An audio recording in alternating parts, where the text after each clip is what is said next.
Welcome to Armchair Expert. I'm Dax Shepard. I'm PewDiePie. Oh, no. Uh-oh. Don't subscribe to Dax Shepard. I'm joined by Monica Badman. Hi there. This is an episode of Experts on Expert. By the way, not to keep teasing this out, but we're getting so close to having some other shows, and I'm so excited about it. It's not naughty stuff. Well, it is a little. Okay, but not grody naughty. Well, we'll see. Okay. Today we have on Erin Geiger Smith. Erin is a reporter that writes for publications including the Wall Street Journal and the New York Times. She has a book out, very, very timely, called Thank You for Voting. It's a look at the past, present, and future of voting, examining the long and continuing fight for voting equality and why so few Americans today vote, and innovative ways to educate and motivate them. Included are checklists of what to do before Election Day to prepare to vote and encourage others. This is a nonpartisan book. She's not telling you who to vote for. No. Just, hey, we live in a democracy, and let's party with our vote. So please enjoy Miss Erin Geiger Smith. He's an armchair expert. He's an armchair expert. He's an armchair expert. Hi. Hi, nice to meet you. Nice to meet you, Erin. How's everything? Everything is good. Where are we talking to you at? I am in New York City. Oh, okay. And you're a Texan by birth? I am Ooh. a Texan by birth. Probably the longer we're chatting, the more the Texan will sound. And doesn't the saying go American by birth, Texan by the grace of God? Yes, I mean, that is absolutely the bumper sticker. Your hair's not tall enough to be Texan. I never had it. I have straight, fine hair. And when I was in junior high, I would try to do the, and it never worked, not once. Try to wrap those bangs up into the air. I did my best. The perms, all the things, and it just didn't work. I just had mine touched up. Looks You good. see Real good. I'm trying to encourage Monica to shave the side of her head to go punk rock. But I can't be peer pressured, so I won't be. It's a commitment, I feel like. Yeah. It's going to be a year or two before you have hair there again in any substantial length. No, thank you. Okay, that's a pass. So this is a very timely and wonderful topic to be covering with you, Erin, as we are fastly approaching Election Day. And you've written a book called Thank You for Voting, the Maddening, Enlightening, Inspiring Truth About Voting in America. That's it. And I think maybe we should go through this chronologically and just start with democracy in general. Yeah, the good old Greeks invented it, as I understand it. They did. They were the first to have it. Limited voting even then, and who could be a citizen to males. What is it, Hellenistic? Yes. Yeah, so just men? Yeah, we're citizens. So it took women and anyone not male a long time to get out there, get to vote. Have our rights acknowledged is how I like to say it. The rights were always there. We just have to acknowledge them. Sometimes you will, or I in the past, have tweeted something about democracy, and there's this faction of people that love to tweet back at me, this is not a democracy, it's a republic, which, yeah, but that's not antithetical to democracy, right? There's direct democracy, where every single law that would get passed through Congress, all 330 million of us would vote, and we would do that, guess, around the clock, 365. And then we have a representative democracy, which is we elect somebody through voting to carry out our agreed upon agenda. Right. And then within that it's broken into 50 states, which was one time much fewer. And so, and also historically, I want to get into, because people will bring it up and it's a valid point, which is a lot of the founding fathers did not actually want democracy as we might think of it. They were not envisioning every single member of the new country to vote. And in fact, there's safeguards built into the system that would have protected against their fears. Right. They knew that they didn't want a monarchy and they wanted some sort of representative government. But the founding fathers were, generally for keeping the power where it was, which was with them. So at the time the country got going, it was mostly white males that were property owners that could vote. One thing I learned during this book was in 1776, there were actually situations where women and free Black men could vote in really limited circumstances. What were some of those? Well, in New Jersey is a state that women could vote. right at the beginning of the country. Oh, wow. And free black men. But in 1807, they cut that off. New Jersey changed their state constitution. So that period of glory ended. But I think the reason that that is interesting is because it shows that the idea of women and people of color voting was around from the start. I think so often we think, oh, people have to grow into it, or the world is so different and it has to change and people accept the idea. But it was like, no, people had the idea. Uh-huh. And Abigail Adams pushed John Adams right from the start in 1776 to give women more rights and consider women more as they were writing the laws. And John wrote back and was like, oh, he was like, you're so saucy. He literally was like, you're so saucy. Yeah, so in retaliation, she started up a sexy correspondence with his arch rival, Jefferson, right? I mean, she said she would foment a rebellion, and maybe that's what she meant. I guess as I understand it from Alexander Hamilton's point of view, there is this underlying threat in a true democracy, which is that the majority at any point, let's say 50.001%, could vote to take away all of the wealth and property and holdings of the upper class. That could be something that could be done quite easily if we had a direct democracy. Right. And so they feared that. Is that what gives rise to the Electoral College? The Electoral College is, besides noting that it's a weird thing, America is the only democracy that has this. We're very unique. So there's a lot of debate on why they actually decided to have it. Many think it was a nod to the slaveholding states to make sure that they were fully represented because their free population was lower than states in the North. So it was this nod to Southern states can still have sort of equal rights and representatives to Electoral College states. One of the main reasons they had it, though, was because they didn't have TV news and radio, and there just wasn't a way to get information to everybody or for candidates to introduce themselves to everyone in the constant way we have now. Well, and even what literacy rates back then Exactly. were very low. So people couldn't even learn about the candidates in a newspaper. It'd be kind of word of mouth. Yeah. And even newspapers weren't national. You know, everything was local. So getting people information and then having a nationwide vote and counting the votes and getting it to one place was just like logistically the main reason for the Electoral College. Yeah. And then in the Federalist Papers, Alexander Hamilton has this quote that was really passed around in 2016 where he's saying, you know, it will protect us from someone who's just popular. You know, we'll be able to only have serious men if we have the Electoral College.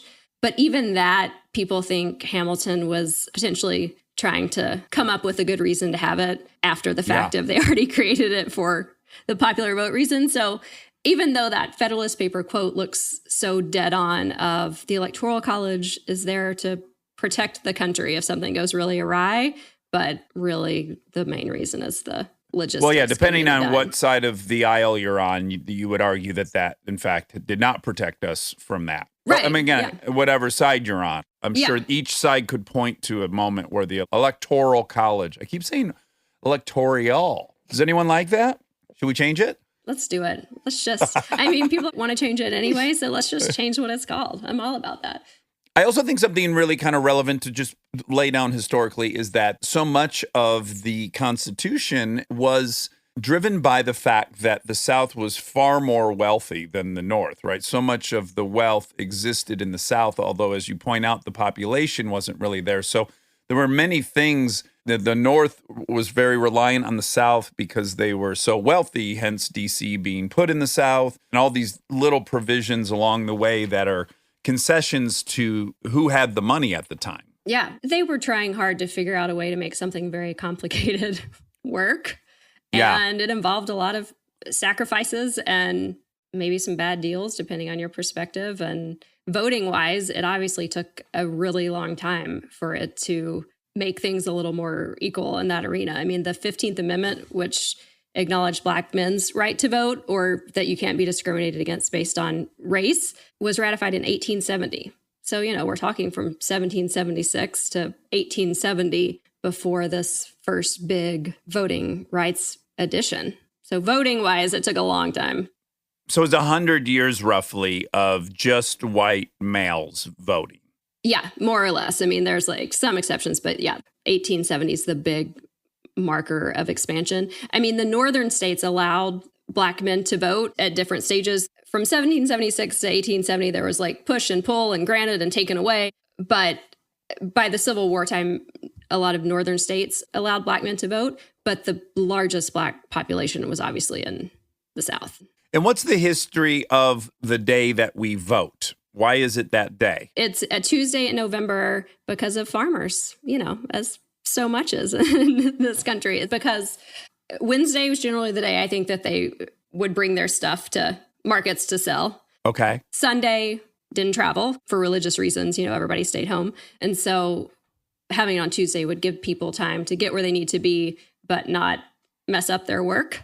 And then November, because you're less likely to be like in the 7-day work week for farmers because it's right. just So you're not later planting or harvesting generally in November. So that's why it has stayed that way for decades and decades and decades. Yeah, I have read that it took for some people it was a full day's travel on that's horseback. Why they had Monday to get there Tuesday. Yeah, so you definitely might be leaving at sunrise on Monday to get there Tuesday with no iPads for the kids. It sounds like a nightmare. Well, only Dad was going, thank goodness. Well, voting was like a party day in the earliest part of the country, especially like in the mid 1800s. Elections were held in taverns, so it was like a party. How did they count and what did they vote on? Like, what was the Drunkenly, actual process? As it was sometimes by voice. So like Kentucky voted by voice, I think until it's like 1887. I'll fact check that, Monica, for you for the Okay, great. Do my for job the fact for check. me. Yeah. So by voice or by pebble, or at a certain point it turned over to actual papers. But at first you brought your own paper. So the government didn't provide a ballot. You brought your own paper. Oh, okay. And that's where we get the term party ticket, because parties figured out if I give you the paper, Dax, and then you just turn it in, it'll make things easier. So it looked like a train ticket and it had everything checked off for the particular party. So that's where we get that party ticket term. Was all the local and statewide and federal voting linked at that point still in the early days? Were you voting for just the president and the vice president, or what were you voting for? No, I mean, definitely would vote for senator and Congress, although how each state did it really evolved over time. And some states were more sophisticated and some it was different. But definitely those things were all on the ballot early, which when they started having the popular vote for that, it still has to be pretty early because, for the Electoral College is for president only, obviously. So the people had to vote on those other things. Some states could have different mechanisms for how they chose them, though.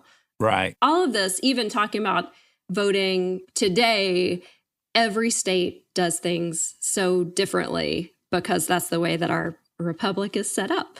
Yeah, I have a lot of questions about that, like what freedoms they have. And I guess I'm just now, because it's in the news, learning of many states have already in place different systems that would not exist in other states. And I guess I was expecting some kind of federal guideline for state voting, but it appears not because, for instance, I know Oregon, right, has already long installed these ballot boxes. Right. Yeah, and Utah, I think, has ballot boxes. Who all has ballot boxes, and when did they start? This round, a ton of states do. But yeah, Oregon has voted by mail for a really long time. Colorado votes nearly completely by mail. You can still register and vote in person on election day in Colorado and some other states, but Colorado has had them. California has had them for multiple years. That's why the sort of madness that has surrounded vote by mail for this election season since coronavirus is so interesting to people who are sitting in states like Utah and Oregon. You're like, what? Of course we vote by mail. It's easily done. Yeah. But what I think it's done is really opened everyone's eyes to how crazy different these systems are. So I'm from Texas, and I knew in Texas, we've been able to early vote for a long time. But in New York, this is the first presidential election we can vote early at all. We had no early voting period. Really? Oh. Yeah, Wow. so which is pretty crazy, right? Well, really quick, what did that mean in practice? So if you had, and is it the same in New York as California, which is I have had an absentee ballot for the last 2 or 3 elections because often we've been out of town or out of the country. And so that's how we've voted, Kristen and I, for the last few elections. Is that how it works in New York as well? You could have applied for absentee ballot? Yeah, you apply for absentee ballot, but in New York, you had to have an excuse. So you had to say, I will be out of town. It couldn't be because like, oh, I'm worried I have a big meeting that day or whatever. Yeah, you had to say, I'm going to be out of town. So any state you can vote absentee if you need to before and forever. Like it started with soldiers in the Civil War being able to vote absentee. So what it meant in New York was if you weren't going to be out of town, you show up on election day, you don't vote. I could mail in that ballot at any time I wanted once it arrived. In fact, mine already arrived right before I left to visit Michigan. So I could mail that in at any time. Are you saying in New York you could have mailed it in at any time, but they wouldn't have started to count those until election day? Is that the difference between early voting or not? What is the distinction? Oh, early voting is early voting in person. So you can actually go and just vote in person as you would on election day. That's it. In Texas, you can do that. Like in Georgia, we've been seeing all these lines. A lot of states have early voting where you just can go. Your polling place might be different than it is on election day, but it's effectively the exact same thing. Whereas in absentee or mail-in, which is the same thing, you actually mail it in. And yeah, once you get your ballot, you can mail it in whatever. If you have it now, PSA to fill it out and send it in as early as possible. Or drop it off. So how do people who don't want to be standing in a horrendous line or they have COVID concerns and maybe they don't want to use mail-in for whatever reason, how do people find out if their state is a early election and if they could just be going now and getting it out of the way? Yeah. A great site is vote411.org, which is the League of Women Voters site. So it's nonpartisan, just all the info you need. Well, female agenda, clearly, trying to take down the white male patriarchy. And now they've wrapped in even males' needs. No, it's a full service organization, the League of Women Voters, 100 years old this year. Oh, wow. It was tied to women's suffrage, the 19th Women's Suffrage Amendment, also 100 this year. So that's where it came no from. Kidding. I think that would shock some people who aren't historically inclined, is that the women didn't get a right to vote for another 50 years after Black Americans got a right to vote. But what is sort of crazy about that fact, too, the women's movement to get suffrage was more than 70 years. So it was happening before that 1870 amendment for Black men. And it actually, the women's movement kind of started because women fought for the abolition of slavery and sort of found their voices as they made that argument. And so the movements were tied somewhat together. But then some of the leaders of the women's movement were pretty unhappy when that 1870 amendment didn't include don't discriminate on the basis of sex. And so that caused friction between the women of the movement who were okay with Black men getting the right to vote first. And it was a extremely interesting time in history. But yeah, even then it took women from 1870 to 1920 to achieve the right to vote. And it was just like a generational knockdown, and then it only took fight. them another 6 years to outlaw booze, right? The movements were tied.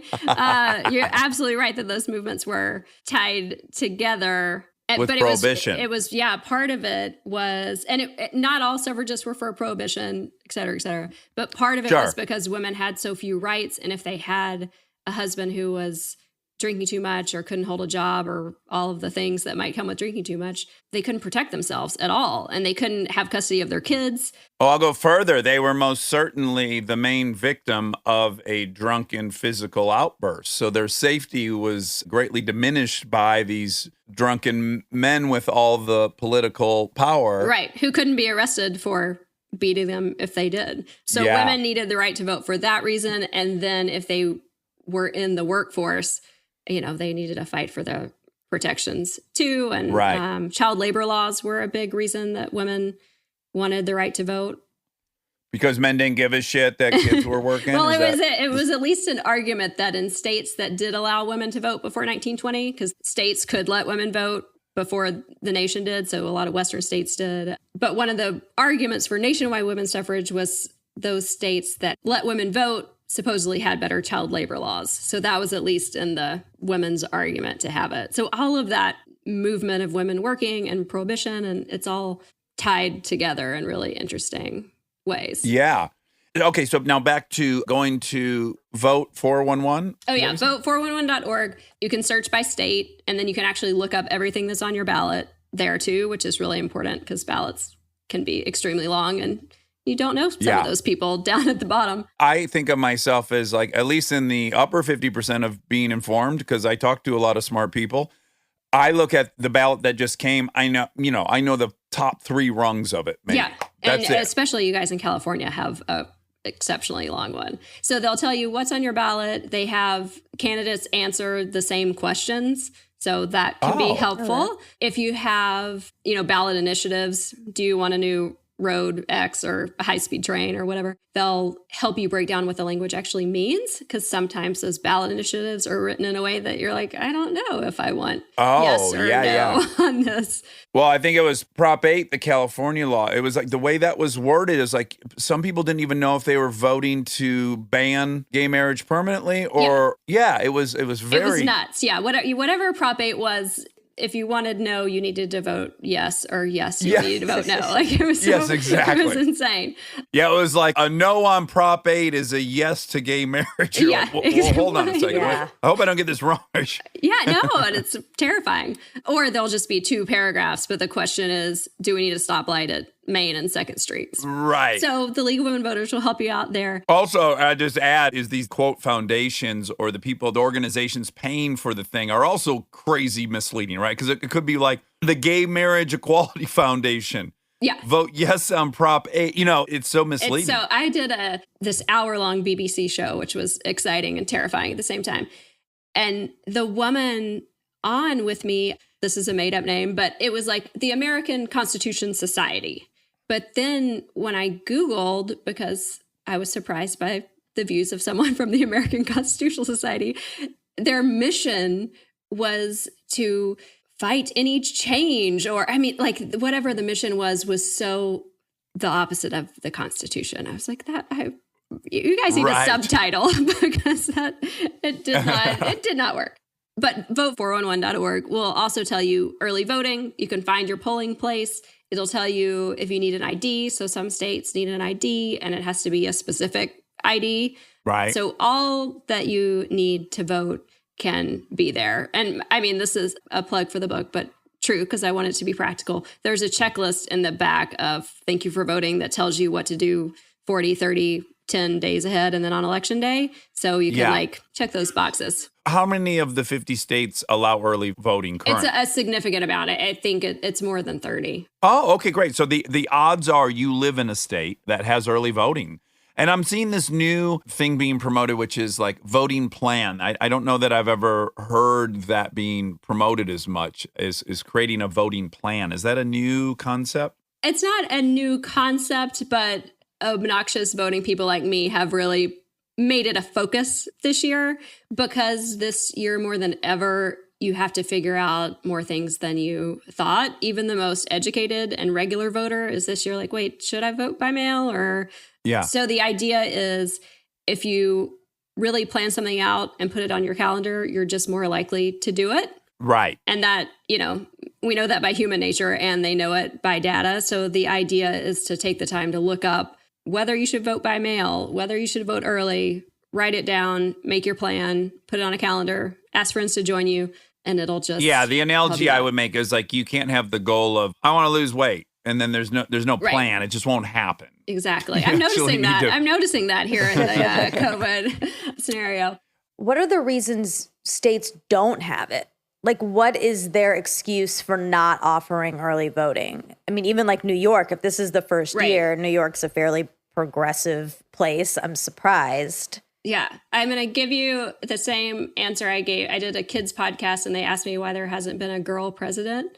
And the answer to both of these questions is there's a lot of reasons, but no good reason. It's just that people in power often like to stay in power. And if you expand voting and make voting more convenient, then people who didn't vote for you might show up and you have a chance to lose your power. I mean, it's just New York is like a machine state sort of still, where it's such a blue state, especially in New York City, that there just hasn't been a lot of reason to expand or change the voting laws.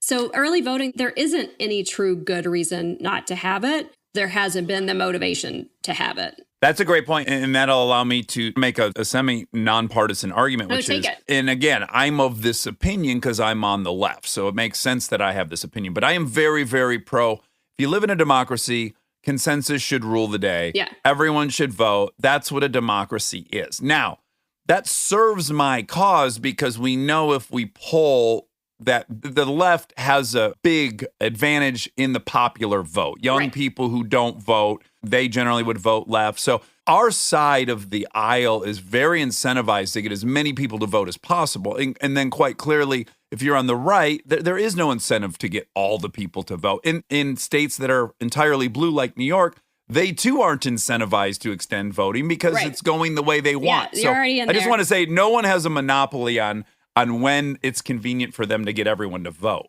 Yeah, no, that's absolutely true. And that's exactly what happened in New York. And New York is obviously considered a very progressive state, but our voting laws have long been out of touch. And because of that, we have really low voter turnout rate in New York. I mean, what's really interesting about all these different voting laws is states that do pride themselves on voting, try to have more access to the polls, do things like same-day registration. A lot of states have same-day registration where you can register the day you vote, which makes sense, especially if you're a new voter and haven't voted before. You kind of think, it's election day. Let's go. Yeah. But places like Texas that have a 30-day cutoff for voting, you know, their turnout rate is it was a little more than 50% in 2016. And nationwide turnout was about 60%.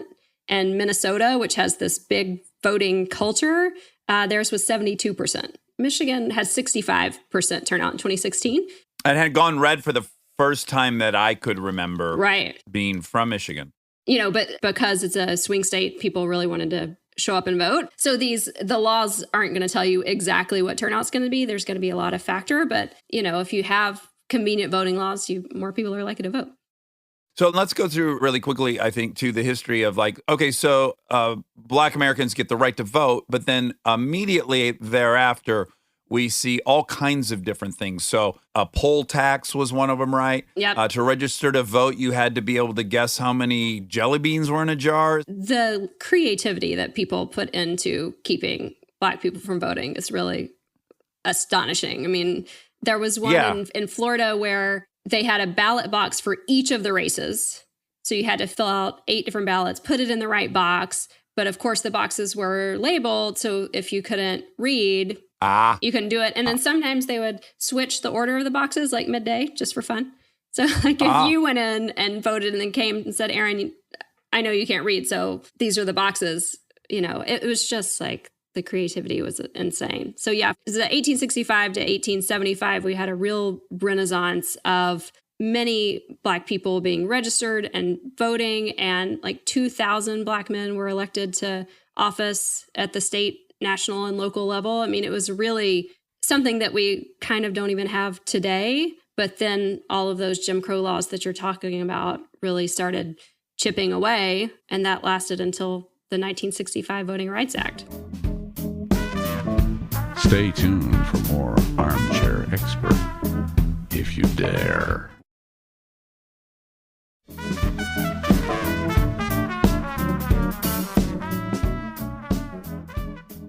And there was a massacre at one point, if memory serves me, during Reconstruction, right? They shot a bunch of people on election day, Black voters. That period is just devastating because you see both how things could have looked. There was a Black senator from Mississippi in 1871. Wow. Yeah, and Mississippi hasn't had a Black senator since then. Oh, man. Reconstruction was such an interesting period and then came to a close, and the Jim Crow laws just took over for a very, very long time. And yeah, poll taxes, literacy taxes, ways to elect local officials that really blocked out the Black vote, even if they got to vote.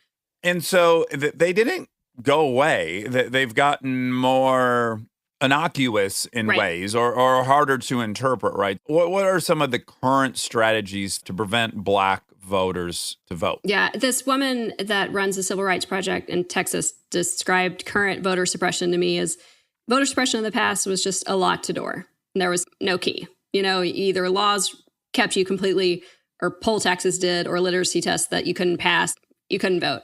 And what we need to think about voter suppression today is there's a locked door and you've got 1,000 keys. You just have to find the right one to open it. So you can beat the system, but it's stacked against you still in a lot of ways. So current ways are the closing of polling places, which lead to really long lines, those sorts of things. If you can't wait in an 8-hour line, you got to go to work. That's voter suppression. The thing that a lot of people highlighted to me is voter roll purges. What's that? So all states have responsibility to keep their voter rolls clean. If people die or move out of the city or whatever, you're supposed to come off the voter rolls. And a voter roll is all eligible voters? Yeah, everybody who's eligible to vote in that state or county. But what people can do now because of a recent Supreme Court decision is if you haven't voted in the last 2 federal elections, they can take you off the rolls. So you can think you're registered to vote, but you're not. They do have to send you like a postcard, but if you miss that postcard, they can take you off the voter rolls. So that's a big way that voter rolls can be purged, and they don't have a perfect system of doing it. Sometimes it's weird name matches. So there's probably not another Dax Shepard, although maybe there is, but fingers crossed. I mean, but say there were 2 Dax Shepards and one of them moved, or they think one of them moved, they might take you off and you're not supposed to be off. So another part of the voting plan that is so important is to, even if you think you're registered, always go and check before your registration deadline to make sure it's up to date. So these voter roll purges is something that is subject to a lot of litigation all the time that people How many try to states really are watch. doing that? All states have to do it to some extent, but Georgia is a state that's been aggressive about it. I believe Ohio. What's sad and interesting, both, I guess, is that states that have a history of voter discrimination are the states that kind of like to do it the most. Yeah. So especially if you live in one of those states, you have to really keep an eye on things. And then also districting is a very famous, well-worn attempt, right? So like gerrymandering? Yeah. So even within a state, right, there's regions. This is how Lyndon B. Johnson stole elections down in Texas, right? They would get counted per county or per district, and he knew the people, and they would magically give him the exact number he needed to defeat the person. But in general, how does it work? And this is like super, super important this year because all the lines will be redrawn after the census. So it's why it's super important to fill out the census, which the deadline is now. So do that too. But all the U.S. congressional district lines are drawn according to population. Every district within a state has to have roughly the same population. So that's why, geographically, if you look at a place like Texas, the districts around a Houston or a Dallas are going to look geographically small, have small borders. But if you go to West Texas, where there's 8 people every 10 miles or whatever, districts will be really big. But because they all have to be the same population, you have to get kind of creative with the lines. It's never going to look like just squares. Yeah. So what happens when districts are gerrymandered is because it's pretty easy to tell how people that live in a certain area are going to vote, you can draw lines in all sorts of crazy ways that include the number of people you want to include. Black voters. Yeah. Yeah. So what's interesting is that racial gerrymandering, where you do it to try to make sure a Black candidate doesn't win, that is illegal. And states aren't supposed to do it. And when they get called on it, it's bad. But what the Supreme Court just decided in 2019 is that partisan gerrymandering, where you draw to either help a Republican win or help a Democrat win, whichever side you want to do it, that federal courts can't do anything about that. I went to the Supreme Court arguments and sat in on this. So now that's okay in the eyes of the federal law. Some states are tamping down on it, but it's now up to state court. So that was a really big decision that happened in 2019. And that is why there'll be such a huge focus in 2021 and 22 as the lines are drawn. But gerrymandering doesn't happen in every state. Some states are, split enough Republican and Democrat that it's just drawn a little more fairly, or are so red or so blue that it doesn't really matter. Yeah. So I'll go back to the original question, which is what gerrymandering can do. If you look at a place like North Carolina, the way that they drew their maps after 2010, and it's the case that was at the Supreme Court, was Republicans and Democrats are roughly split in state population, but the seat split was 12 Republicans and 3 Democrats when it went to Congress. So you have a 50-50 population and a 12-3 split in the seats.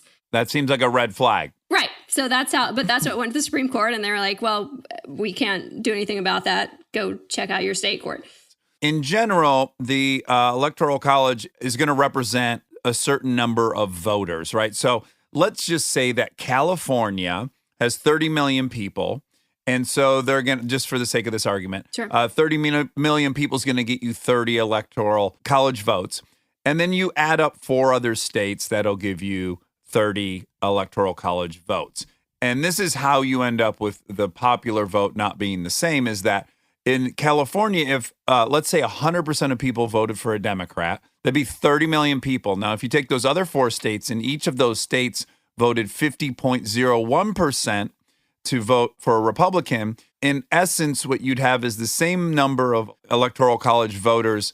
It would be a stalemate, despite the fact that it would really be about 90 million to 30 million, or 89.9 million voters to 31 million voters would somehow result in a tie. So that's really quickly how the popular vote can be so different from the Electoral College vote. And then that same principle can apply within the districts, right? So some districts could be voting 100% for a candidate, and other ones just 50.01%, and yet they're picking up the same amount of votes. Yeah. So then gerrymandering, that's how it works. The party in charge will purposefully put a lot of the party that's out of power all in one district. So they're guaranteed to win that district. And then you spread out the other party within the 3 districts around it. So you have... Yeah, you prevent a tipping point within each surrounding district. Yeah, party A wins 1 district, and then party B wins the 3 surrounding, like you're saying, just by barely winning. So yeah, a 50.1% win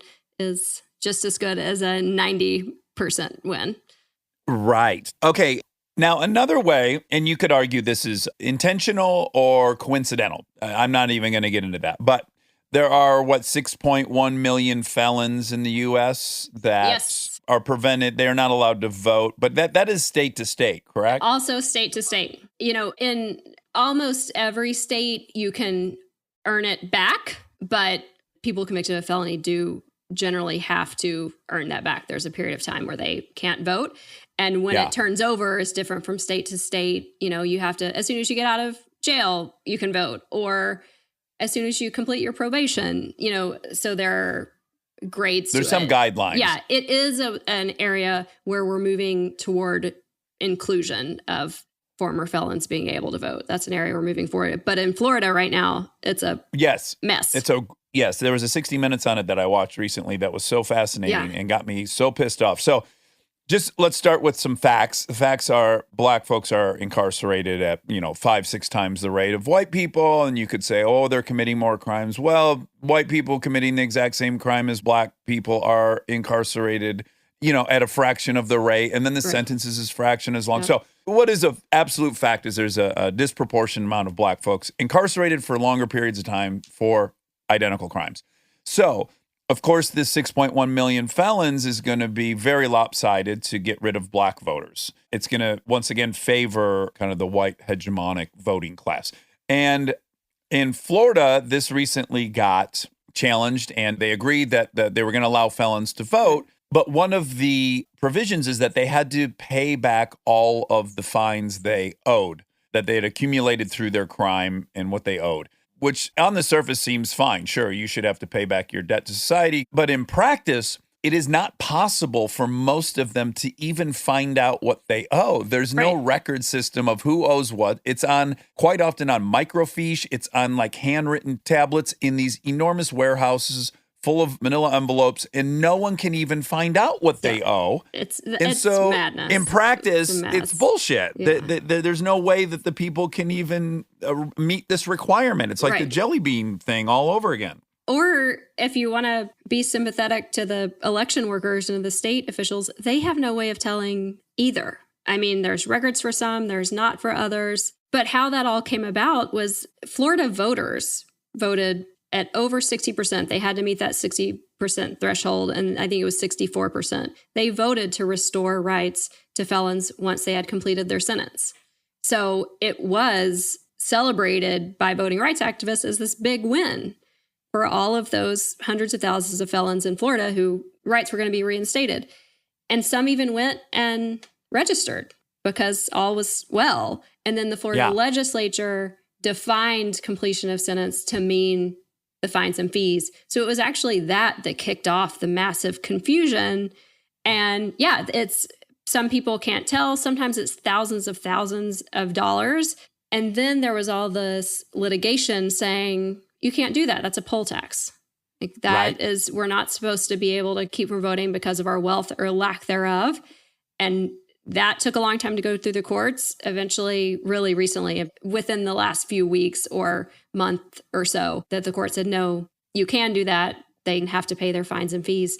But people are just stuck, not knowing. Those who are registered, some are worried about voting because they're really not sure if they can vote or not. And if you vote and you're not supposed to, you're back where you started with the felony problem. So it's a mess. So if you vote and you weren't supposed to, that is a crime as well. Correct. So, and now how they're going to check it or if they will, but that in all of our concerns of what could happen on election and post-election, that's something to keep in mind as a possibility in Florida, is trying to figure out if people voted when they shouldn't. But truthfully, the numbers are much lower than they expected because so many fewer convicted felons registered to vote because all this went crazy. So that's where you had an initial win that became a, should I register? And now, even if I did register, should I vote? And there are people, help these people pay off the fines. And then that's another issue. Yeah, there's a side issue, right, where Bloomberg, there's some charities that are helping folks pay off their debt. And then I think Bloomberg offered to pay off a bunch of people's debt, and then they accused them of paying for votes. But I don't think they specified who they have to vote for. They just said, we want you to be able to vote, which doesn't seem like paying for a vote to me. It just seems like allowing them to vote. Right. But yeah, that is another issue. So it just, what seemed like a big victory became a big mess, and it's just going to continue to play out. And that's what I'll just point out when people are talking about systemic issues in our system. This is a perfect example of it, because you have the will of the people and then you have the structure in place. And the will of the people was very clear. 65%, as you say, said, we want these felons to vote. But now you have a state court, an appellate court, a Supreme Court. You have ultimately a very few amount of people deciding to not honor what the majority clearly stated. And they're hard to get out of those positions. And that is what is meant by systemic, that the will of the people actually can't happen because you have power consolidated in a very few amount of people that are incentivized to not allow that power to escape them. That's an excellent example of how things can kind of go awry when the people say one thing and then different definitions get made of it. By a handful of people. I mean, we're talking about some judges. I don't know, a couple dozen judges are deciding. Also, some judges said that absolutely is a poll tax. I mean, has been in state court, federal court, a million appeals. But another thing that's important about the felony voting laws is, as you say, not only now do you have Black people convicted and given longer sentences, but these laws were created in the 1800s or 1900s, whatever it was, state to state, but they were created to keep Black people from voting. Yeah. All you got to do is arrest them, put them in jail, and then you don't have to worry about their vote ever again. They chose specific crimes that would be felonies, either that Black people were expected to violate more, get arrested more for, or they just, as you say, arrested them. And that's not, I should point out about the book is nonpartisan. That was very important to me. I'm like you said earlier, I really think that democracy will work best if absolutely everybody shows up. And that's what we're set to do. And I think everything would be a lot better if our voter turnout rate was much higher. So the book is nonpartisan. My goal was to find ways that would make voting more convenient, encourage people to vote, really look at what people who are already on the ground working were doing to increase voter turnout. But these things that you're talking about are discussed as partisan, but they're really facts and data. And I think that's important for people to know. Yes, you have to kind of transcend, like I said, it is inherently political in that we know if most people vote, it's going to push left. So that voting is, it cannot be disconnected from being a political position in ways, but I think you have to transcend it a little bit and just say, either you believe that we should have a country where majority rule, there's majority rule, or there's not.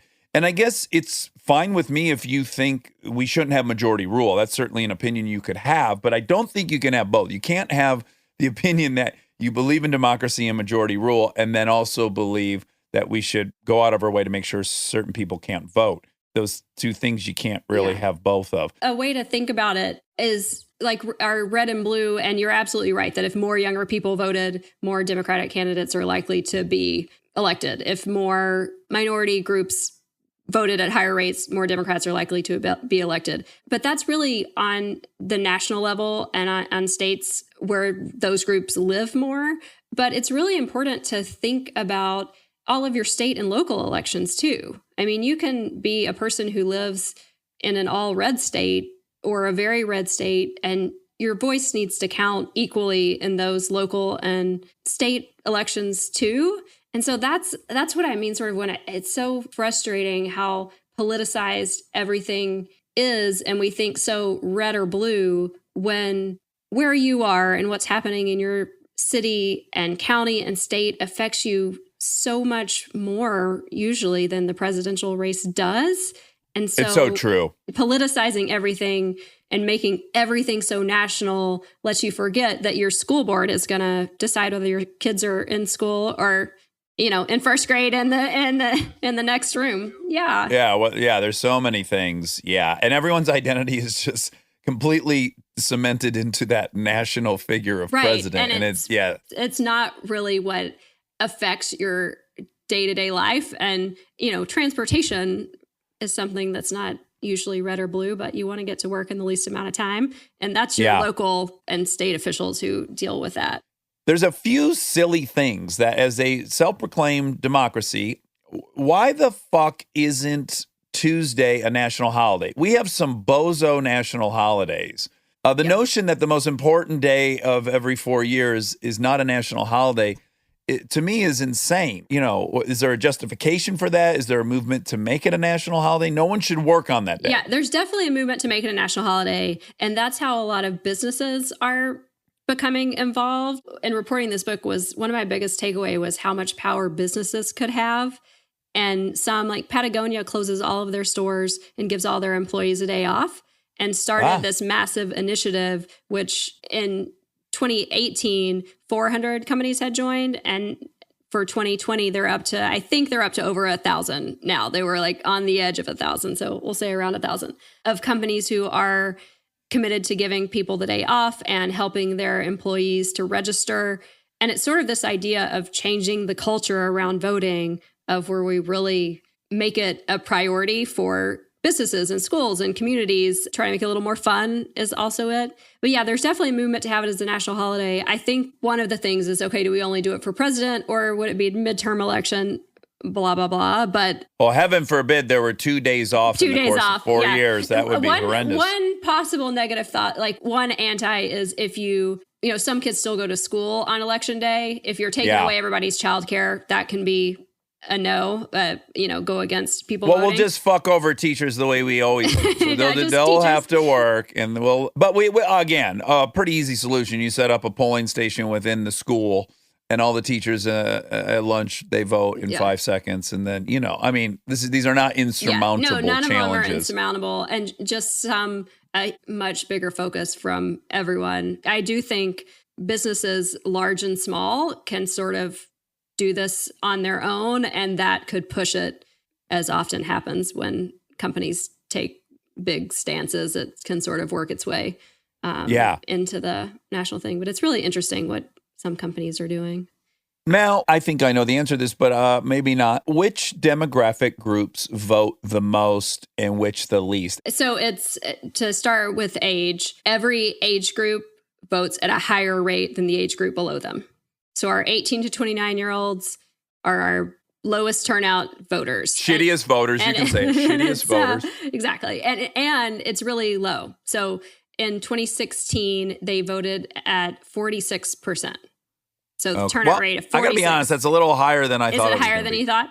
But the oldest voters, the 65 and above, it was a little over 70%. Oh, wow. So it's a huge difference. So young people really are letting the oldest people make a lot of decisions for them. Yeah. The other thing is, once you start voting, you're more likely to keep voting. So that's why there's so much work trying to get that youngest age group to vote and for people to vote as soon as they turn 18. Yeah. I can only be so judgmental. I'll just say I missed a few elections in my 20s. I was also a raging addict, but I mean, the other thing is, though, I feel like we shame people for not voting when we really need to say start anytime you can. I have really come to believe that it's those of us who are outside of that 18 to 29-year-old group that should feel responsible for that group not voting, because we just don't teach people to vote. And all of the word privilege being used everywhere all the time these days. But I really did realize that the fact that my mom took me with her to vote in our tiny town, I could listen to the poll workers gossip, which was great. You know, I mean, it's like a town of 6,000. So it was good info to be had. Took 10 minutes and that was it. And so when I turned 18, voting was just something that I did. But now if you were black and mom took you and you were in line for 6 fucking hours, like these videos I see of people, right. It probably seem not so what you're going to do. Yeah. I mean, that's what I mean by privilege. That to me would be like taking me back to church. Exactly. Like, oh my God, was that boring? Yeah. I'm going to pass on that.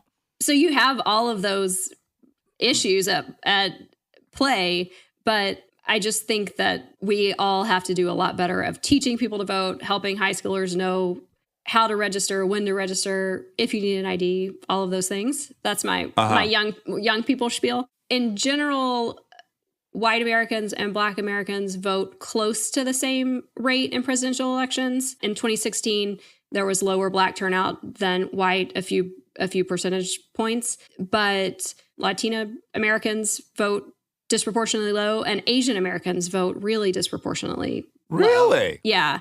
So Asian American turnout was 50%-ish in 2016, whereas white voters was 65%. So that's, 15 percentage points difference is a big difference. Oh, yeah. Well, yeah, again, you could be a populist minority by 10% and still win if you're going to turn out in those numbers. Yeah. Again, like historically, there are many reasons for that. Asian immigrants were denied citizenship for a really long time in this country. And it could have been as late as 1952 that Asian Americans were allowed to vote. Different groups had rights at different times and geographically, but in 1952. Well, just 8 years before that, Japanese folks were in internment Exactly. camps, so it's another systemic thing. is there an education correlation? Yeah. Oh, yeah. A huge. The lowest level of education votes just sometimes in some elections like 20%. I mean, really bad. Whereas the most educated graduate degree types, it's like 80%. So it's really, really huge disparity. Don't let those elites choose your future. Like, you should have a class warfare motivation to get out there and vote. Yeah, so all of those things really matter. That's what kind of makes the Asian thing anomalous, doesn't it, a little bit? Because I'm assuming their education rates are high. Part of it is that being taught to vote, though. And if you're a first-generation American and your parents don't vote because they, aren't citizens, or if they're new citizens, that's a huge difference. So you're not taught to vote, and then it just becomes generational. The Asian American group is getting a lot more focused by Get Out the Vote groups, and so they're getting fervent. They saw a big leap between 2014 and 2018 because you compare midterm to midterm, and they had higher than 10 percentage point leap in turnout from 2014 to 2018. So like they're getting on it. So it's exciting. Okay, I have two last questions. One is, do we have a nonpartisan data source for voter fraud that both sides could trust and agree on? How many votes were there and what percentage were those deemed to be fraudulent? I mean, the number I saw the other day, and it wasn't just ballots cast in the last election, it was like ballots cast in the last decade, was like 0.00004. I'll count the zeros for you, Monica, for the fact check. But it is simply very low. And it's just a huge bummer that it's become such a part of the conversation and such a concern for people, because I fully get people being concerned because it's out there so much, but the numbers just aren't there. The Brennan Center out of NYU, which has a ton of this type of data. Well, that's a liberal academy, so I don't know if but they do have numbers, and it's like you're more likely to be struck by lightning type of thing. I mean, it's just voter fraud is very, very low. Can I ask what site or what study are people on the right referencing? Is there a study, or do they have anything that's peer reviewed that they're citing? They don't. There are things that are cited, but the numbers are just faulty or weird. And what we're beginning to see in a lot of the lawsuits that are happening right now over vote by mail and should it be limited because of concerns of fraud, a lot of judges are noting in their opinions, you are saying there's fraud, but you have no data for fraud. I mean, it just is continuous. And there was a trial involving voter fraud in the last couple of years that just got a lot of focus. It was like, all right, this is the chance for this guy named Chris Kobach, who was big in the movement of saying there's voter fraud. And he argued the case. He was the Secretary of State for Kansas. And he argued this case. And we're going to talk voter fraud. And in the end, it was like, out of the thousands and thousands of ballots casted in this county, there were 10 people on the rolls out of years and years, and all of these ballots counted, and then only like 5 of those had actually cast a ballot. I mean, it was just in this trial that was going to be the big shot, the numbers just weren't there. Yeah. It is a very effective tool of fear, but it really is not a partisan position that it's just a numeric position. Yeah. It's just, the numbers just simply aren't there. We have plenty of things to worry about with vote by mail, but most of it is concerns over user error. And so people's votes not counting because they forget to sign or their signature doesn't match what's on the roll. Like that is what's keeping me up at night. Fraud is absolutely not keeping me up at night. The signature thing, our friend Jess, his mom, I guess, is very scared because she didn't sign her middle name. But, how do you know? Like, I never sign with my middle name, but what if on the roll it does have my middle name? How do you know? Sometimes they do look at your license, so you can see what you did on your driver's license. Just copy your license. But the other thing to do to help you alleviate that worry is to track your ballot. So especially in California, you can track like a UPS package when your ballot has been accepted, when it's in the mail, when they receive it, when everything's okay with it. And in a lot of states, if something's wrong with it, if they question your signature or you forget to sign, a ton of people forget to sign. So you can fix your ballot often if there's enough time. So it's super important to track your ballot so you can make sure everything's taken care of. Yeah, there was this segment on John Oliver a couple of weeks ago, and the thing I related to the most is my signature doesn't resemble itself from Monday. I mean, mine is a mess. I'm left-handed and dyslexic. There's no way. Yeah, well, and that's another thing. Young people's ballots get thrown out more, and it's because they have historically signed such fewer things in their life. So they're not used to having a consistent signature. One of the reasons that I am voting early in person instead of by mail is because I know that my signature on the voter roll is like chicken scratch. I don't know what I was doing that day. When I go and I look at it every time, it's a mess. You can't discern a single letter. So I am going to vote in person so I don't have that particular worry. And you can see it if you go? Yeah, if you go in person, you usually sign under your name on the voter roll. And so, that's how I know that mine's a mess. So for my own peace of mind, that's what I'm doing. But it's a form of voter suppression in itself, right? Because most people, or many people, don't have the time to go in and track whether your ballot, it's hard enough to even get there on the day and do it, let alone be checking in and tracking and all this stuff. So it's just Yeah. No, it's another, that one is tricky when you think about it voter suppression wise, because they do have to have some way to confirm that it's Yeah. you.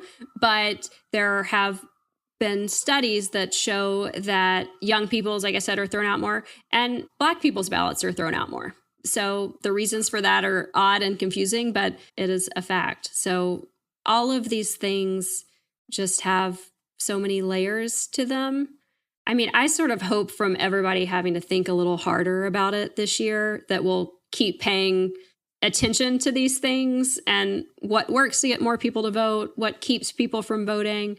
There's more focus than ever before, I think, on people being concerned about the long lines, and we're more aware of what's going on, which I think is a really good thing. Yes. Again, if you believe in democracy and that the majority should make the decision. That's true. I am starting. Yeah, I am starting from the position of we do want everybody to vote and looking at what makes us If you're do that. Alexander Hamilton, again, that's fine. Just own that. That's all right. I can accept that, but you can't claim both. Well, I thoroughly enjoyed talking to you, Erin, and I hope people check out your book. Thank you for voting, the maddening, enlightening, inspiring truth about voting in America. And I look forward to whatever you work on next, and we'd love to talk to you again. Thanks so much for having me. I enjoyed being here and enjoyed the show all the time, every week. Thank Thank you. you. Go out and vote, y'all. Stay tuned for more Armchair Expert, if you dare. And now my favorite part of the show, the fact check with my soulmate, Monica Padman.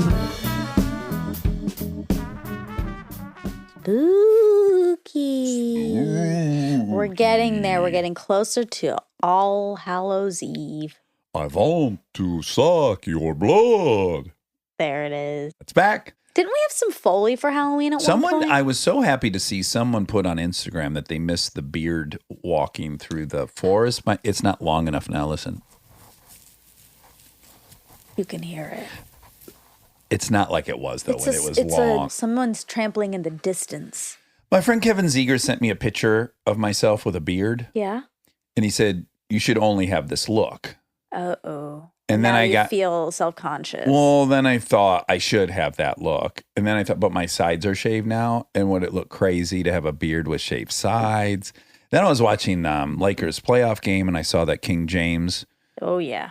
He's got a shaved head and a beard and no mustache. It's kind of like Really? Yeah, it's almost like the Amish beard. Oh, my. But he can pull it off. I don't think he's Amish. He's not. Okay. That I know of. You know what what I hope the Amish do? Huh. Vote. Are they allowed? Well, sure, they're citizens of the country, but I don't know if they do. I mean, within their society, are they allowed? Right. Yeah, I don't know if they, I want to say vote in the white man's elections. What? Like how Native Americans would say, like, we don't vote in the white man's this, or we don't partake in the white man's blank. Yeah. Well, it's ironic. Because it is always a white man. Well, the Amish, yeah, are white. No, I mean, for our elections. Oh, yeah, it is. Yeah. Well, no, Barack Obama was. Half. You're being half glass full by saying that. No, half glass half empty. glass empty. Yeah, sorry, I blew it. I love him. Anyway. Me too. Me too. So I voted already. Me too. And it felt so good here in Los Angeles. Los Angeles, yeah. Well, there are boxes throughout the city. Oh, yeah, so explain this to me because I haven't turned mine in. I just filled it out. Okay, yeah. So if you do a mail-in, that will send to you, and you fill it out, you double check, you triple check. Mm-hmm. You sign your signature with great anxiety, which is what I did. Me too, and Yeah. I really feel like I fucked it up. It's not gonna. I don't think it's gonna be as big of a thing as people think. Not here. Maybe in states where they're really suppressing the vote. Yeah, that's true. But not in Los Angeles. I hope not. So they have placed boxes around the city, and on your ballot it says where you can drop yours off. And one of ours is like a 3-minute walk from my apartment. It's just a box sitting on the grass. This one is by the library. Okay. And it looks like a post office box. It is great. one, It's basically. metal and it's cemented to the ground or bolted to the... Correct. Okay. And you just pull the little lever and put your thing in. Did you try to reach your hand in and pull out any other? Oh, you can't. You can barely get yours in. Oh, okay. That's good. Yeah, that was good. But I thought, this is so easy. Yeah. They could make it this easy every time. I mean, for everyone. But man, was it easy, and it felt good. I like voting. I feel really productive after I've done it, and that I've contributed to society. All right, so I'm going to admit something. This will probably lose me some respect. Oh no, you didn't. I sold my vote What's that? to the Koch brothers. No. No, I Okay, so traditionally what happens is Kristen and I will do ours together, and then we'll kind of divvy up the research. Sure. Right. And you've been a part of that, I think, maybe in the last round, where we're all talking about, well, the LA Times says this, and this League of Voters Women says this, blah, blah, blah, blah. We're kind of compiling and making our decision. So I was out of town in Detroit when she did that did you do it with her? Yes. Yeah. And I trust you guys a lot. Yeah. The only thing that Chris and I have ever differed on in the past is some of the measures we don't have the same opinion. The props. Like one time they tried to make condoms required in pornography. And I was like, this is so stupid. This is a religious driven thing. If people want to fuck on camera without condoms, get real. They're adults. They can make that decision. There's safeguards. They can, it was just a measure to fuck with pornography. And what would be the absolute outcome of that would be all the production of pornography would just move to Nevada. They're not going to have people wear condoms in pornography. That is unrealistic. But I guess it's like if the girl wants one, she should be able to request it. If the girl wants a condom, then either she can request it or she can find some production that uses condoms, or she cannot be in but pornos. both of those would, or they can just get tested. They both get tested. Whatever. The bottom line is people aren't going to watch fucking porns with condoms. They're not going to do that. That's just a reality. And Kristen was for condoms and you were for against. You were against condoms. And then they pose a lot of these things as like, they try to scare you, right? So it's like raising taxes to fight gang violence. So it's like, so your knee jerk is like, yeah, I don't want gang violence. Exactly. But if you really look at statistically, it's not the number one thing that we need to raise. I'd rather pay more for better schools. So there aren't gangs. Yes. It's like either downriver, but occasionally we have disagreed about the measures. Sure. We have a lot of measures here in Los Angeles. Which I have my own grievance with. I think the fact that that citizens in California, this is unique to California. There's some other states that do it, but in general, citizens can't get measures put on the ballot. That's like a unique thing that happens in California. And some of them are good and some of them are terrible, like Prop 8. That was a very misleading, poorly worded proposition that banned gay marriage. Yeah. And it was only because a small group of knuckleheads got it on the ballot. And they were well funded by the LDS Church and some other things. Mm-hmm. But we successfully voted that. It went into the law, and that's yes, Prop 8 passed, and that's what the Supreme Court overturned when Kristen and I got married. That was one of the things that got negated by it. But we had gay marriage for a couple years here, right? Then Prop 8 got passed, made it ban gay marriage, and it was banned up until Kristen and I got married. You guys did. What? It just sounds like you're saying it was banned until you guys got married. No. Fixed it. I'm only using that as the marker of when it happened. The Supreme Court overturned. Because we were not getting married intentionally until gay folks could get married in California. Right. So that was an example of when these measures that get on the ballot from a very few group of citizens is a bad idea. But Prop 8, I think, just ended up being confusing. That's actually why it passed. Yeah, no. It was worded very we talked about it with Erin. As many of them are. They're not easy to figure out what it's really saying and most importantly, who's behind it. Like the Charter for Safe Families. You're like, well, that must be a good organization. Right. We all want safe families. Well, so you do have to do your research. That's just part of it. Right. So when I got home, long story short, I said, you did all the down measure research on the candidates, so you can just fill that out for me. Okay. I want to fill out the measures and she recommended that I should have the pleasure of filling in the bubble for the president, which was fun. Yeah. I was glad I filled in that bubble. It felt good. Yeah. And I did my own opinion on the measures, and then she did all of the down ballot candidates. So, do you think that's embarrassing that I didn't fill it out? No. I trust you two. You guys did all. I don't think it's embarrassing. Okay. I wish you would just let her fill out the measures. No, because I disagree with her sometimes. You did on this one? Well, the condom one we disagreed on. No, I'm saying on this one. Well, just historically, there have been many measures we disagreed on. So I wanted to make sure I read the measures and voted what I believe in. Oh, wow. So I guess what we just learned is you trust Kristen far more than me to vote on the measures. Kristen and I made the same decisions on the measures. So I do trust because it's you. It's basically you. Yeah. I bet we did have the same. Actually, okay, this is No, one of them I think I said no to. Uber. What was the Uber one? This was interesting. Jess was also over, but he had already voted. Okay. And he was okay. The only one that's really important is the Uber one. It's I need to get this right. To require them to hire them as actual employees and not independent contractors? Yes. And I said yes to that. I would say no to that. No. Yeah, I would. Once they hire them as employees, they're going to have to provide insurance to them, and they're going to have to provide workman's comp to them. And the fee to take an Uber is going to double or triple. And then everyone will go buy a car, and then it'll just ratchet up all the environmental issues and all the wonderful things that Uber drivers do. They lower the traffic rates, all these things. That is not a sustainable model for them.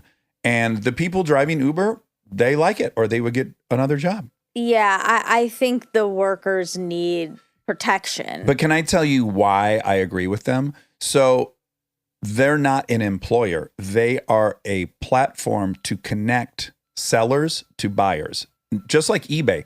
eBay shouldn't and Amazon shouldn't be treating the sellers on their platform as employees. They're just sellers. So an Uber driver joins a platform so he can or she can sell her service as a driver to you, the buyer. It's a marketplace. It's not an employer. It's not a brick and mortar location where all the Uber employees show up in the morning and get their instructions. It's a marketplace. It's just an interface for someone who wants to sell their services to someone who wants to buy that person's services. Just like TaskRabbit or Postmates. But they don't get paid by me. Mm-hmm. No, they don't. They get the tip. No, your payment goes to their payment. So, and then a fee gets taken off by Uber for providing the marketplace for them. So your payment that's how the person gets paid. You pay $1,000%. You pay $70 for your ride, and then you tip $15. Let's say Uber has a 20% administration fee that they charge, so they're going to take $14 off of that, and then so 56 plus your 20, they're going to get $76 to them. That's exactly how it works. They don't pay. They don't pull taxes out. They don't do anything. Exactly. That's because they're independent contractors. So as an employee, I think it's always preferred to be W-2 to not 1099. But you work for, no. So in the case of this podcast, you're an independent contractor. I am. But your job working for Kristen is you're employed by Kristen. You're not in charge of that situation at all. Right. She's the employer and you're the employee. You can't decide on Tuesday, I think I want to work 20 minutes for Kristen. If you had that relationship with Kristen, which is I want to work 20 minutes for Kristen today because I have 20 minutes downtime, then you would be an independent contractor and she would just pay you for that 20-minute service. And that's what Uber drivers are. They're not full-time employees. They don't work 40 hours a week. Some of them work 100 hours a week. Some work 5 hours a week. They might have time between classes. That's not an employee-employer relationship. That's someone that's going onto a site to get connected with a buyer. Yeah, I hear what you're saying. Okay. And I also think... And I hear that you want everyone to have medical insurance. I get that. Yeah, a huge, enormous company like Uber, I think, can pay for their workers' insurance. They can. Minimum wage and Social Security. They can do that. but then it's going to be 2 or 3 times as expensive. And so then do you want the consumer, it's like someone's going to suffer. It's not like Uber's got all this money and they were hoarding it. Now they're going to give it to the drivers. It's now the consumer's going to pay. So now you want all the people who are already making minimum wage, who rely on Uber to get places. It's all tied together. You can't move one component of it, not the other. Yeah. Yeah. So if you're like a minimum wage worker in LA and you can't afford to own a car and you need to get places and you need to use Uber, now that goes up 3 times for them. Now they make even less money from their other job. I don't know if someone making minimum wage could afford to use Uber to get everywhere, though. Not everywhere, but certainly there's times where they have to get places. They have to get to the airport, or they got to get here or there, or it's someplace public transportation doesn't provide them with, and they can't afford a car, and a taxi is more expensive because the taxi driver is employed by the cab company. Mm-hmm. So that's a great area where you would have voted one way on a measure and I would have voted Sounds like another we way. did. Yeah. Anyway, everyone should, for reasons like this, if you have an opinion, and we all have opinions, and That's so right. it's important to make your vote count. And the majority should have rule. It also is so funny though, because this just is like such a small example of what's going on in the larger space. Like, I believe very strongly in employers protecting their employees, and that is because I've been an employee always. Right. And I don't think employers should take care of their employees. That's not what I'm because saying. all my employees I'm not saying that I at give all. insurance to and all the stuff you would want Uber to do. But you employ people and have employed people for a long time, so you're going to have a different perspective on it, and that's why all of this is personal. Like, Yes, but voting is personal. It's interesting. You can seem like something totally not related to you, Uh-huh. and I think most things are. They all connect back to our own emotional investment in our lives. But if I can defend myself a little bit, which is, We shouldn't have to defend. I'm not attacking. oh, right. Just explain my point of view. I give the few people that work for us insurance. So but I have a business that has a profit margin that affords me to do that. Right. And there are a lot of places that don't have that profit margin. So Walmart, people want a wage out of Walmart, where if you just do the math, they have 3 million employees and everyone gets a $5 raise, then they're now operating in the red. So obviously they'll have to raise prices at Walmart. So now all the employees that are making more money, great, they're making more money, but now their money goes not as far at Walmart. So it's just, there's a reality to it that I don't think can be ignored. And so I don't think Uber has the margin to give insurance to everyone and to give workman's comp to everyone and all these things without drastically raising rates. So it's just, do I want a cheap service and that people are independent contractors, or do I want an expensive service and they're all covered? That's why I believe that the government should be offering insurance to all the citizens. Sure. But also, you're talking about insurance, which is a huge part of this, but that's only if you're a full-time employee. You can be a part-time employee for Uber and not get insurance.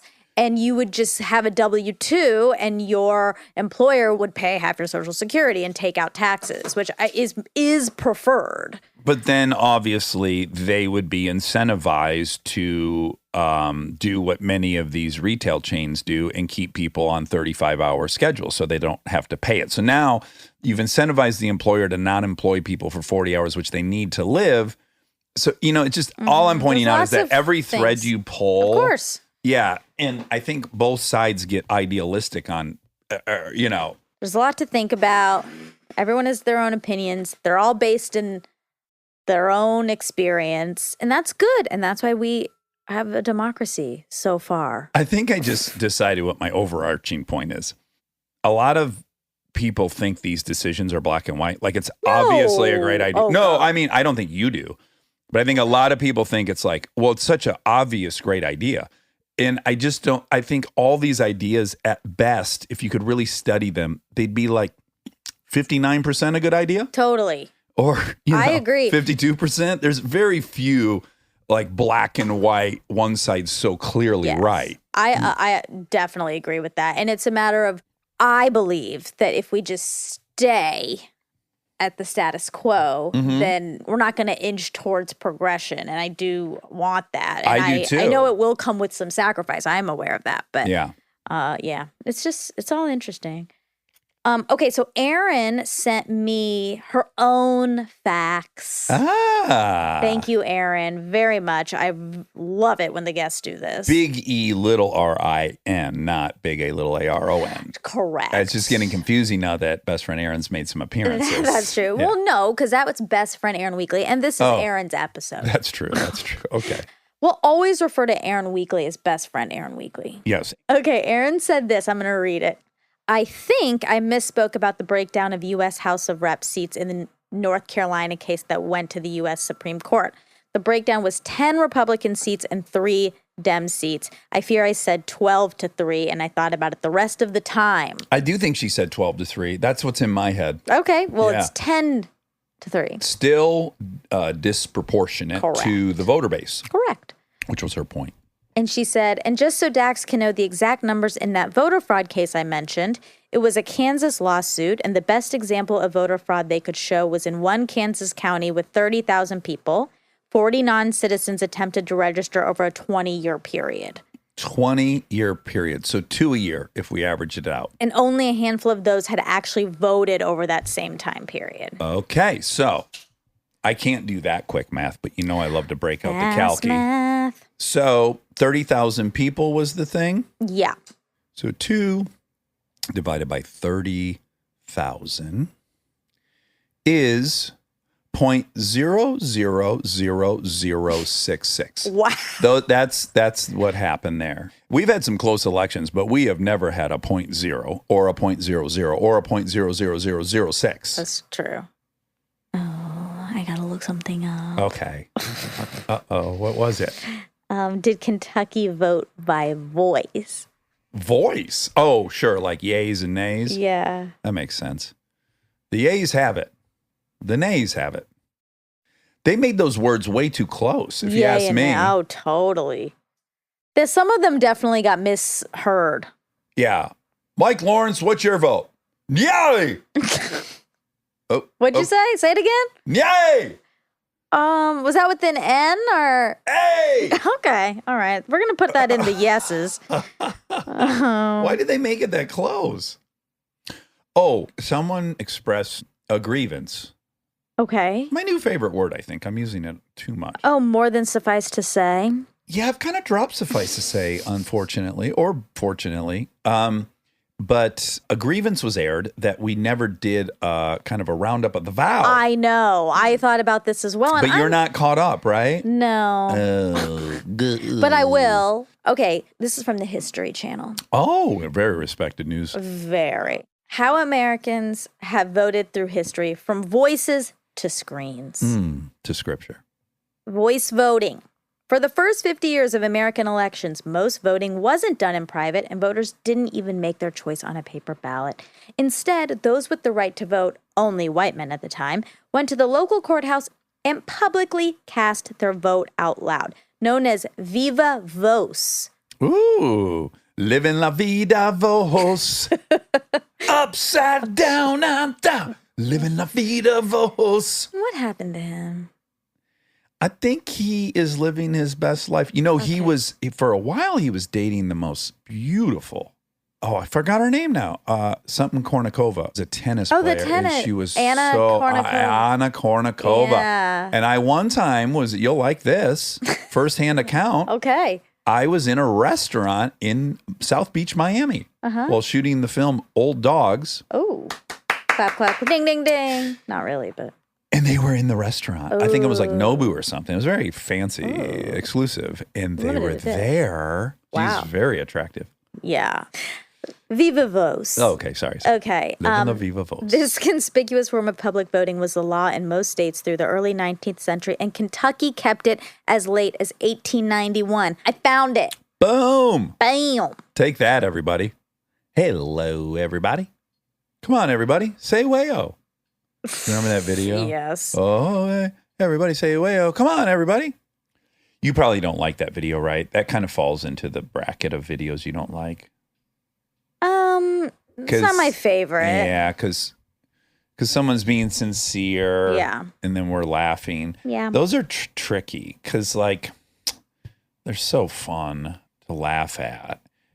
I would never do it in front of the person. I would tell her she did a great job. But in the privacy of my own home, is it unethical? I don't think it's unethical. I really don't. I just personally don't find that funny. Okay. Seeing someone who, like, It's cringy. yeah. Yeah. It's hard for, I What don't about find that it funny. I famous find it sad. What about the famous video of the actor? I bet you find this one funny because there's an arrogance behind it, where he's like, Mr. Kubrick. Yes, I did find that funny. Yeah, I say this not as conceit, but as a point of fact. I studied at Juilliard. Mr. Kubrick, when are you going to make a sequel to, I forget what movie he's like talking directly to Mr. Kubrick. Yeah, but it was an audition, wasn't Yeah, it? and he's wearing like a black turtleneck. It was horrible. But you could laugh at that one because he was arrogant, right? Yeah. But you know what's funny is they're both just delusional people.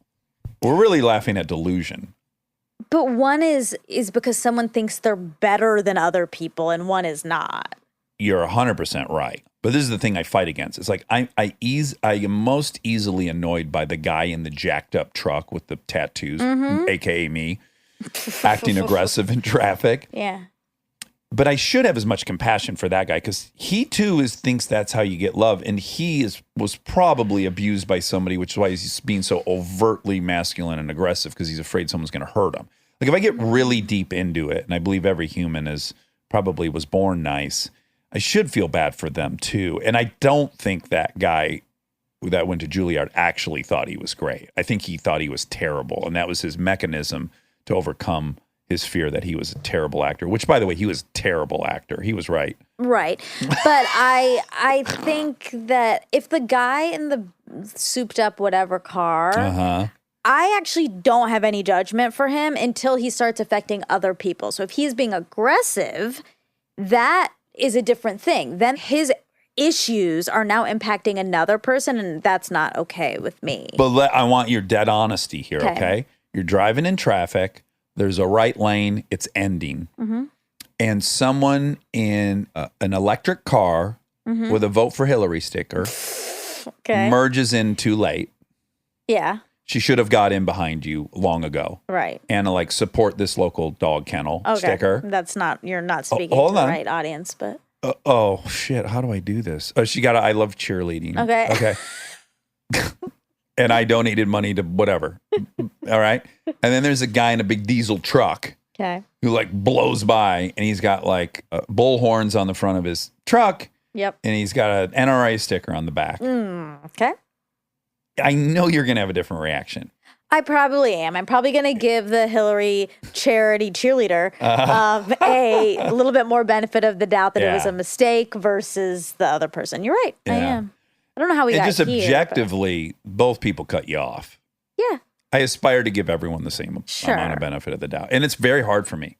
And it's hard for me to give that guy who's talking to Mr. Kubrick any benefit of the doubt. But he's just he's a sad, scared human like all of us. But I don't care about him either. Like, yeah, I laughed. I don't feel that about videos. Okay.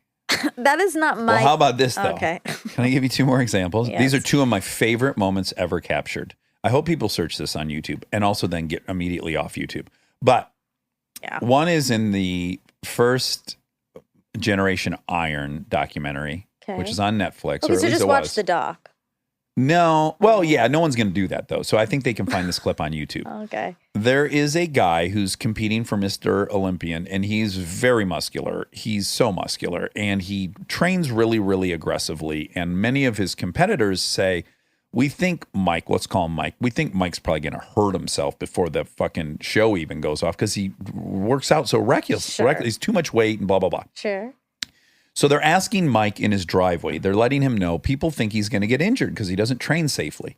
He looks right in the camera, and I'm paraphrasing. He's like, there's no fucking way I am getting hurt. I'm bulletproof. I will be at Mr. Olympian. He immediately gets on a horse. Oh my God. And he rides about 60 feet down the driveway, falls off the horse, bounces across the pavement because he's so dense with muscle, and tears tendons and God knows what. And by God, he doesn't go to Mr. Olympia. Of He gets course. hurt immediately after saying he's not going to get hurt. Yeah. There's something so pleasurable about it. It's one of my favorite things I've It ever seen. feels like karma. Yeah, That's and just poetic so you justice. want to see it in But again, action. if it was like a wimpy nerd who somehow was making the same arrogant declaration, but for doing something more measly, I'd probably feel bad, But because the guy's muscular, I think it's hilarious that he fell off the horse.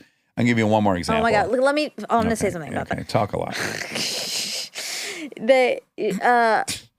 God. If it was a wimpy guy still being arrogant, it's the same. It's the same. Arrogance It's more is, pathetic. It's always pathetic. Like if a tiny little Arrogance skinny guy is like, always pathetic. I'll beat any motherfucker's ass on planet Earth. And then a big guy comes over and just knocks him out cold. It's not as satisfying as the big guy saying that, and a little guy comes over and knocks him out, or a little girl in a white dress. Okay. Go on. What's your last example? Okay, this one's fantastic. I don't know how you'd find it, but I'm sure it can be found. It was an episode of a TV show, and it was a guy who got a lot of speeding tickets on his motorcycle, I think in South Beach, Florida. Ding, ding, ding. Oh, ding, ding, ding. He goes to court, and he's wearing a fucking string tank top. Okay. And he tries flirting with the judge. The judge is not buying it, and it's very funny, and it's real. And then they go outside, and he loses. She finds him guilty of the speeding ticket infraction, and then they go, "So do you think this is going to affect how you ride in the future?" And he's on his motorcycle, and he goes, "Fuck no! When I'm behind the fucking bars, it's 180 all the time." He revs it up. He dumps the clutch. The bike gets sideways, and he immediately crashes in the parking lot. It's so funny. Yeah. Oh my God. Would you have enjoyed that one? Probably, yes. Yeah, okay. Again, there's a through line. Yeah. Okay. Aaron. Okay. Big E, little R-I-N. Erin, she said, how many states allow early voting? She thought it was around 30. From what I counted, 40. Oh. I could have miscounted, but citing. Very citing. I believe, yeah. I mean, different variations. Some are like 7 days, some are months, you know. Yeah. Welcome back. There was an edit. Welcome back. We made one edit. You'll never know. Uh-oh. Oh, our food deliverer, Ivan, is arriving soon. Was that it? Vote! Oh, was that all the facts? Yeah, Oh, well, that timed out perfectly. perfectly. Our rice and sausage will be here in a second. I love you. Our lives are, it's a simulation. Oh my God. Tell me. Eric, our friend Eric, our quirky friend Eric. That's a good description. Sent us an article saying it's about 50% chance that we're living in a That was simulation. the stupidest article I've ever read.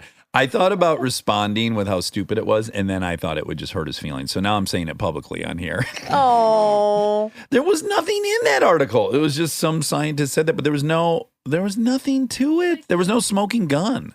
I didn't read it all because it had a lot of jargon. I'll tell you what I was obsessed with while I was in Michigan. I don't know why I kept thinking about this, but this is what I was thinking about. And again, this is probably a very popular theory. I'm not claiming I'm the first person to think of this, but I got obsessed with the notion that time travel absolutely will never happen. Okay. Because the proof of that is no one has come back.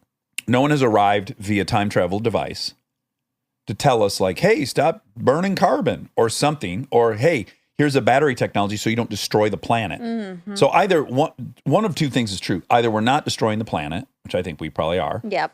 Or there's no time travel because they would have come back and given us something to either capture carbon or store energy in a manner that would make solar perfect. Well, unless there's no one to come back because we destroyed the planet. Yeah, so I guess there's three options. Yeah. Then I went like this. Oh my gosh. Maybe all of these alien sightings are people coming back from the future. Oh, wow. But Maybe they there's no never such thing made as it. Why wouldn't aliens. they try to land and tell us? Well, they did, and then they crashed at Area 51. They brought technology, but no one knows how to fucking use it. That's the theory of the thing at Area 51. So I think it's possible that all these alien sightings are time travelers. Okay. One of four things is true. There's actually a lot of options. That's not a lot, though, to work through. You're so right. Either there's no time travel, or there is time travel, and those are the alien sightings, or we burnt up the world before time travel could be invented. Yep.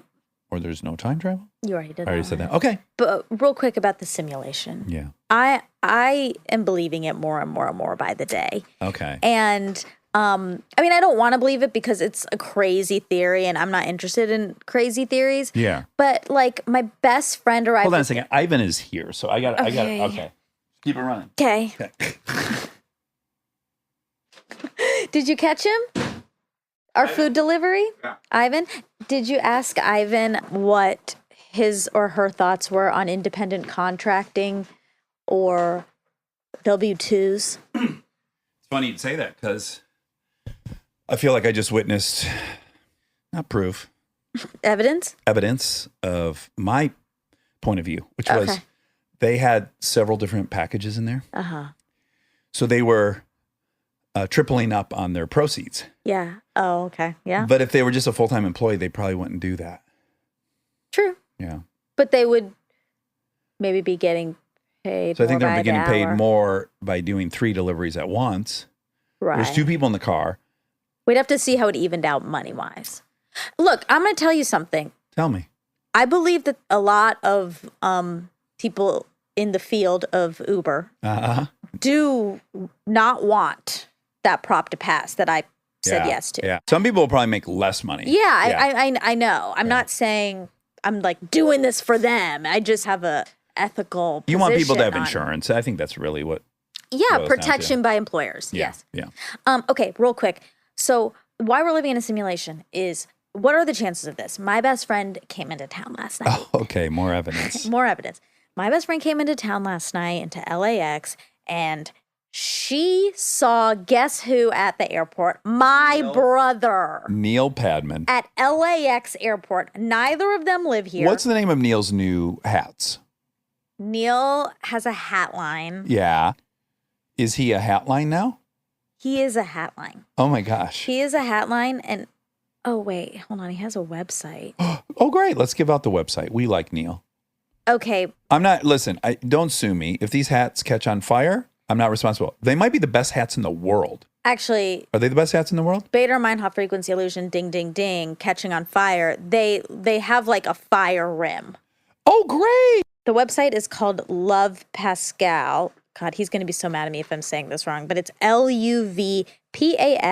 LUVPASCAL, and it's hats. And I'm proud of him. He's doing some. He's motivated, and I love it. Yeah, and I love him too, because you know why? Based solely on the fact that he connected me with your mom in a time of deep need. That's right. Yeah, I'll forever be in Neil's debt. So go to Nope. Love Pascal, LUV. LUV. PASCAL. I have a bone to pick with him about that spelling. As a dyslexic, let's not further complicate these words that are already flawed. Although that is more phonetic. So, you know what? Neil, good job. He's like a Benjamin Franklin. Oh, wow. Okay. Love Pascal, LUV. That's right. Goodbye. I love you guys.